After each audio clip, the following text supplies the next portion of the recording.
പുതിയ ഫാൻ മേടിച്ചപ്പോൾ എനിക്ക് കിട്ടിയ ഒരു ഐറ്റമാണിത്. അപ്പം അന്ന് തൊട്ട് ഞാൻ തലയിലിട്ട് കൂട്ടിയും കിഴിച്ചും നോക്കുകയാണ് ഇത് വെച്ച് എന്തുണ്ടാക്കാന്ന്. അപ്പോഴാണ് ഐസ്ക്രീം സ്റ്റിക്സ് കണ്ടത്. എന്നാൽ പിന്നെ ആദ്യം തന്നെ ഐസ്ക്രീം സ്റ്റിക്ക് ഓരോന്നായിട്ട് ആ ഗ്യാപ്പ് വെച്ചിട്ട് ഇതിൻ്റെ മുകളിൽ, ഇതിൻ്റെ പേരൊന്നും എനിക്ക് പറയാൻ അറിയത്തില്ല, അതിൻ്റെ മുകളിലോട്ട് അങ്ങോട്ട് ഒട്ടിച്ചു കൊടുക്കുക. നമ്മൾ ആ കട്ട് ചെയ്തേക്കുന്ന യു പോലെ ഇരിക്കുന്ന പോർഷന് അങ്ങ് വെട്ടിയത് കളയുന്നൊന്നുമില്ല, അത് അങ്ങനെ തന്നെ മെയിൻറ്റെയിൻ ചെയ്യുകയാണ്.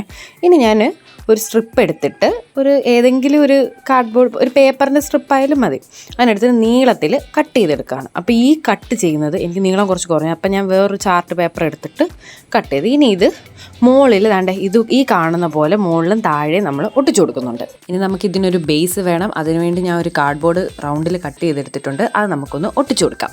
അപ്പം തന്നെ നിങ്ങൾക്ക് എന്താ സംഭവം എന്നൊക്കെ മനസ്സിലായിട്ടുണ്ട്. ഇനി നമുക്കതൊന്ന് പെയിൻറ്റ് ചെയ്ത് കൊടുക്കാം. ഞാൻ കുറച്ച് ഓറഞ്ചും റെഡും മഞ്ഞയും എല്ലാം കൂടെ മിക്സ് ചെയ്ത് ഒരു പെയിൻറ്റ് അടിച്ചു കൊടുത്തിട്ടുണ്ട്. പിന്നെ ഞാൻ ചാർട്ടിനകത്ത് ഇതുപോലെ കുറച്ച് കാര്യങ്ങൾ വരച്ചു കൊടുത്തിട്ട് അത് കട്ട് ചെയ്തെടുത്ത് അവിടെ ഇവിടേക്ക് ഒന്ന് ഒട്ടിച്ചു കൊടുത്തിട്ടുണ്ട്. മൂണും റെയിൻബോവും എല്ലാം ഉണ്ട്. അപ്പം നിങ്ങൾക്ക് മനസ്സിലായല്ലോ, ഇതൊരു പെൻ ഹോൾഡറാണ്. ഇനി അതിന് കുറച്ച് ഈസ്തറ്റിക് ട്രഡീഷണൽ ലുക്ക് കൊടുക്കാൻ വേണ്ടിയിട്ട് ഞാൻ കുറച്ച് ഗോൾഡൻ പെയിൻറ്റ് അവിടെ ഇവിടെയൊക്കെ കൈ വെച്ചിങ്ങനെ ബ്രഷ് ചെയ്ത് കൊടുക്കുന്നുണ്ട്. ക്യാമറയിൽ കൂടെ അങ്ങോട്ട് വ്യക്തമാകുന്നില്ല എങ്കിലും നേരിട്ട് വളരെ നന്നായിട്ട് വ്യക്തമാകുന്നില്ല.